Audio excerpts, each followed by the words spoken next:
I'm wiping out a brown glaze on a grey canvas, which is the kind of thing Rembrandt would have used for a quick sketch.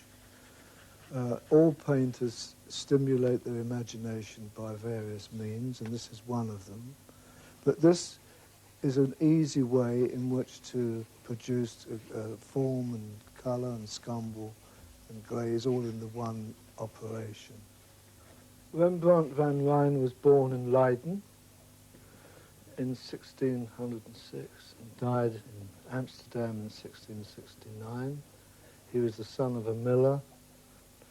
His parents sent him to the Leiden University to study the ancient languages, but he showed a preoccupation for the arts, mainly drawing, and asked to be allowed to leave the university. His parents very sensibly for us allowed him to go into the studio of a man named Peter Lastman.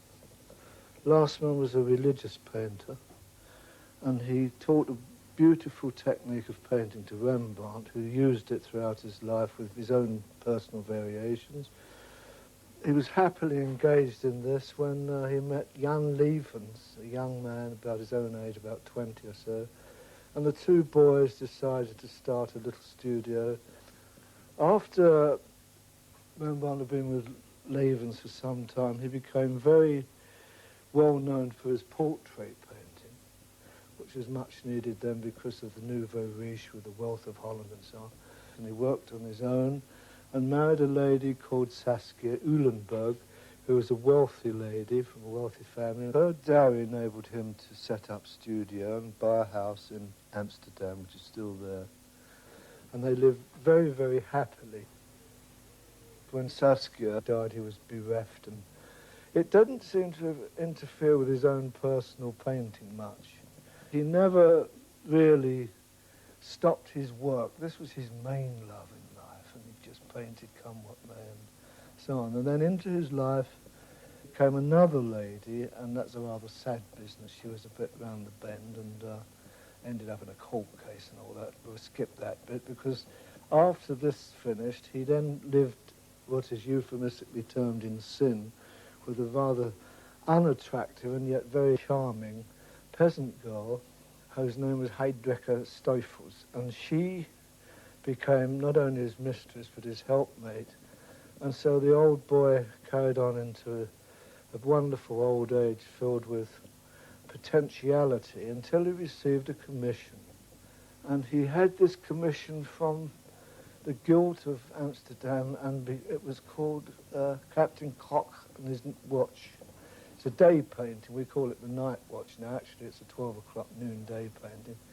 Each paid their own amount of 500 livres or something per head, and expect to have their faces shown equally to the bloke next to them. Instead of this, he created what is, in my opinion, one of the greatest masterpieces the world has known in painting.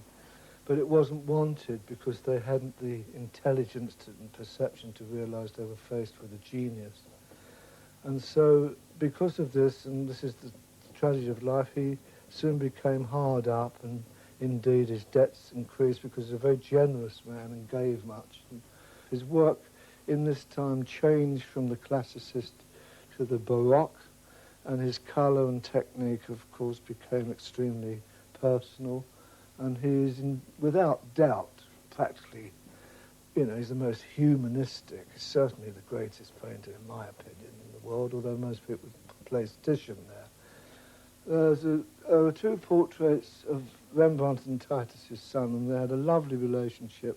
For this purpose of showing his technique, I'm combining a portrait of Titus and Rembrandt together on one canvas in one of his many techniques. This is a medium canvas that has been sized, whited with gesso and a coat of red bole. Rembrandt used this extensively for his work, as the warmth was produced from inner and not outer, and then he would make this cold and then warm again. We always associate Rembrandt with the friendly colours of white, yellow, red, brown, etc. In point of fact, his habit was to work from the warm to the medium to the cold to the warm right up. I've made a little indication here in chalk. Now I've finished this off. I've decided to paint Rembrandt at the age of about 51 and his son Titus at the age of about 16 in order to unite the father and son in a friendly kind of painting.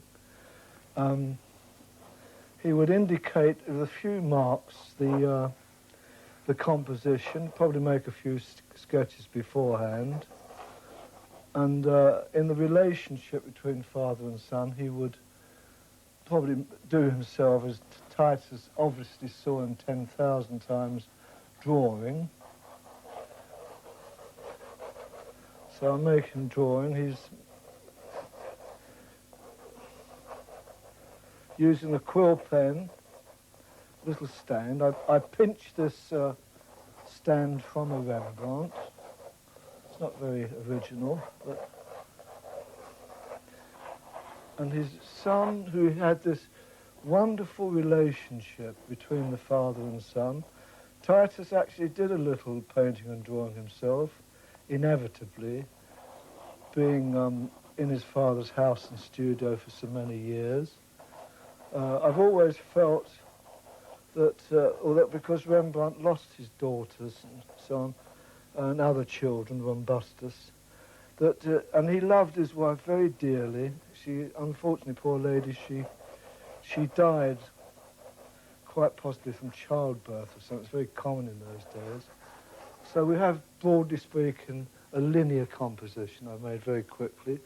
Then with his usual penchant for light and shade, he would use temperaments. I won't trouble to fix this and make a very quick sketch. I've got tempera colours here. He would have used a similar half tempera, half oil paint in order to achieve a quick drying effect. Now, at this time in the history of art, chiaroscuro, means light and shade, Italian word, stemmed across, it streamed like a great light across the whole of Europe from Italy, from the hands of Michelangelo Caravaggio, who was a forerunner of the Dutch school of this period, Ter Broeken, many Dutch painters, Honthurst of the Night. I could name many of the painters who were influenced by this incredible preoccupation with the action of light upon the human form. Now the little boy, I put a candle in here, it's a bit corny, but still they did it. A little candle to illuminate, and he would strike light up, making this like a sun bursting through. Well, now he would make a kind of quite a bold statement like this. I must go back to see what's happened. It's dreadful, but anyway. And then balance the force of light, hand the folds of a dress. He would use a mirror for this, or perhaps his old friend, the man in the golden helmet, would creep in and act as model. He was a model, in fact, famous model. In many paintings by him, he would probably wear Rembrandt's clothes, and the governor would make a few sketches. And about that stage, he would take up a drawing brush and qualify it. I won't spend much time on this because I've prepared a little more finished sketch, but then he would outline the eyes, nose, etc., and so forth like this, knowing in his mind, from his vast knowledge, where to put the accents and so forth. It is a very, very, very beautiful technique on a very, very badly painted picture, but nevertheless, the texture of this tempera, very fast drying, adds up in the tiny touches here and there, the thicknesses, the impasto, into a wonderful rugged groundwork for future painting on top of it. What I'm trying to establish, excuse me, is the misnomer about Rembrandt's work. He did not ever paint hot initially. All his wonderful colours came from the fact that he painted virtually in black and white. This is completely grey. It's grey and premature. After this would be established, because he'd worked much more slowly than this, but building up his form in thicknesses and thins, the way of the old masters, but in an incredibly cool range of tone. It's just to give an idea of the chiaroscuro technique of Rembrandt, and a very good move in paintings of this kind is to, technically, it's a technical thing, it makes the painting last longer, is to very gently kiss every area, every part of the picture, so that the light and the paint are spread through.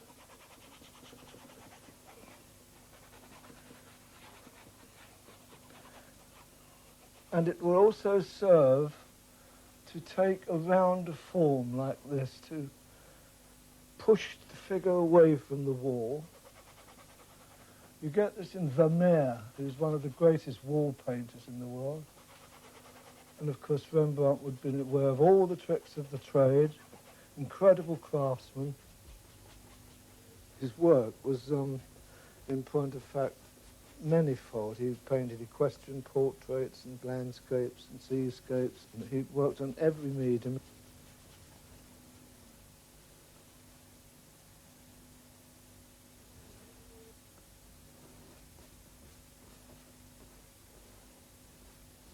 What I'm doing now is putting the substructure for subsequent work.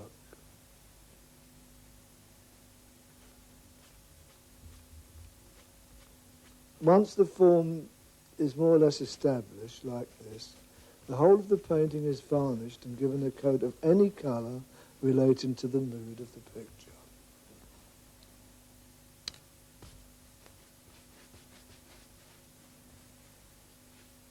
This is a green glaze which gives unity and coolness to the painting.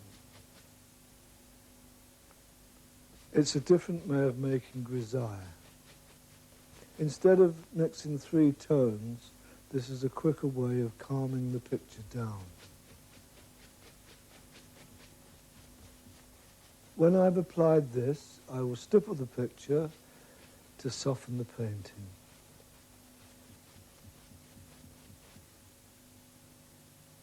This painting has had time to dry, about 12 hours or so but I've given this a little coat of varnish so that the paint will adhere to it, not in excess, and I've laid a very quick tempera palette to pick out a few salient features to help establish colour. We go on to colour now. This will be very bright and will be glazed after with oils.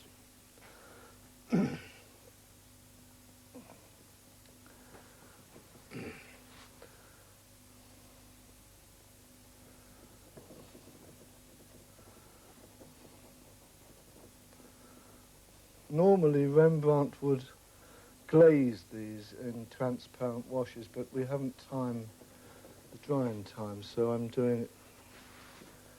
It's rather more difficult, but still we're soon, just to establish a few colours.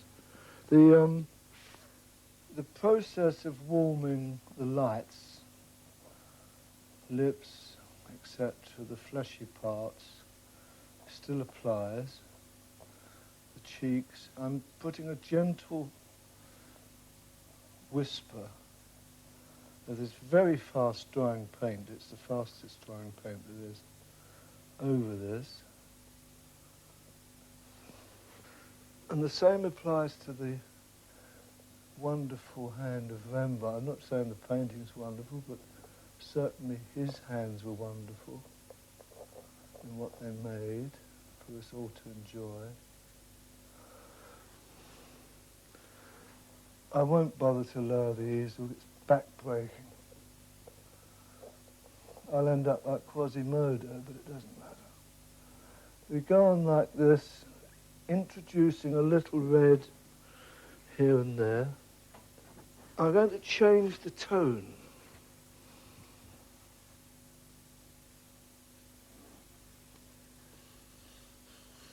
Now we start. The candle, we'll make it, the yellow is coming from there.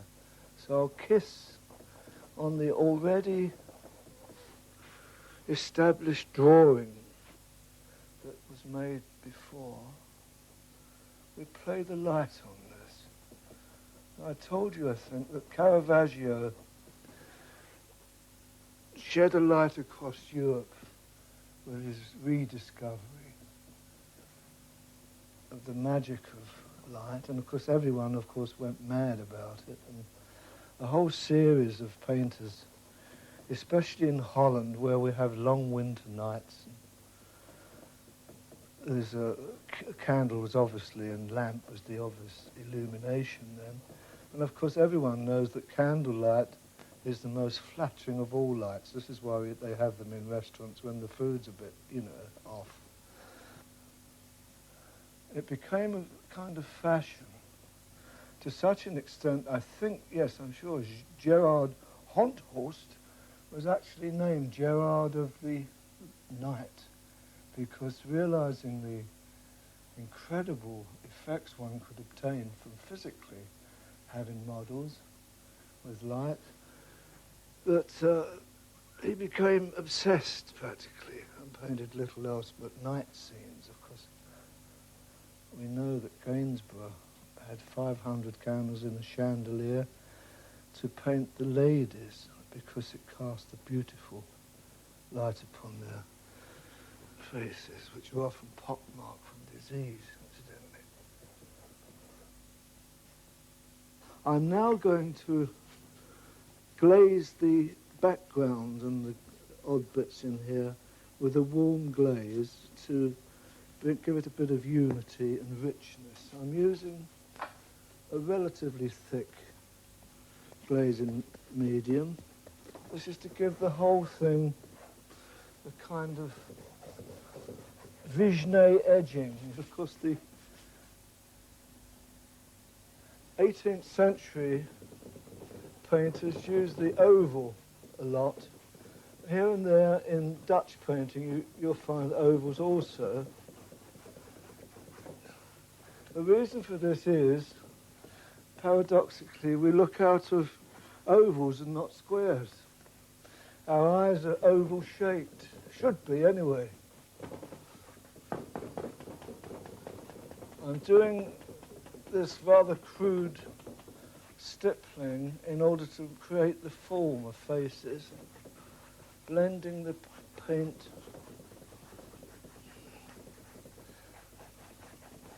Now we're seeing how the grey underpainting grins through. And the red I put on previously is showing through strongly still. Now, Titian, who was the forerunner, of course, of Rembrandt, Titian said, even 40 glazes are not enough. In order to achieve certain effects, it is necessary to give glaze after glaze after glaze. Rembrandt was one of the first artists to create what is called directional brushstrokes. He would drag, it's called scuffing, he would drag this colour over the glazes, creating the textures for which he's so famous, by putting a little thick on in pastel and brushing it out into the form of the whatever, allowing the paint itself to tell a story. Now the liveliness, if he worked very quickly, obviously the brush strokes would show. If he made a movement like this and left it, it will create a kind of impasto for all time. Now I drew very relatively carefully a necklace around the neck of Titus, and I'll just catch the lights of that with the brush, and you will see how it catches the surface.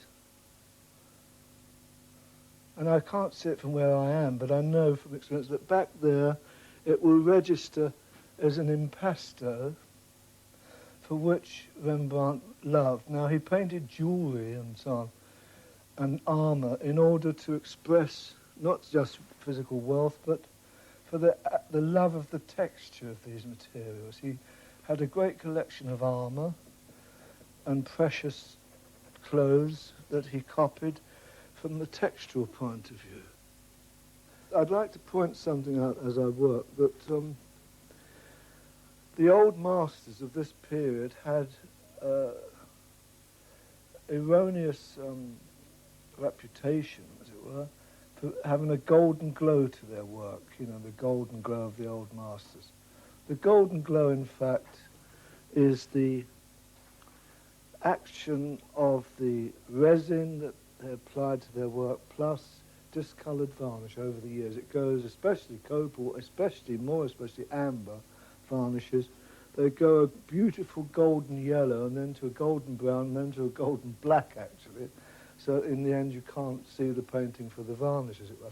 But the point is that most of these paintings early on had, even the nocturnal paintings, had quite a bright colour range, especially Rubens and indeed Rembrandt, but they had quite a bright colour range. All this would have disappeared over the years with the discoloured varnish. It's a misnomer. I'm just warming little areas again. We've re-establishing the lights that come and go, redrawing. All this should have a succession of varnishes, as many as 12, 15, varies on the job.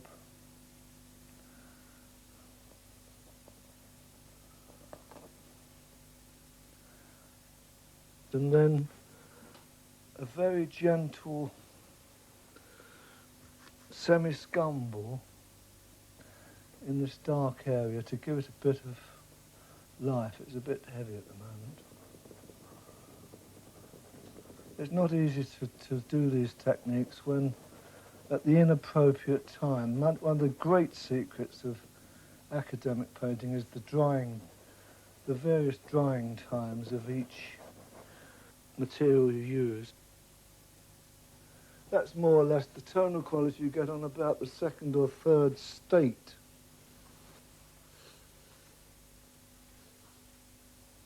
This would have to be thoroughly dried in several weeks, and have one thick coat of intermediate varnish, and then be glazed, scumbled until the ultimate. I mean, you could go on for 7 or 8 stages from here on.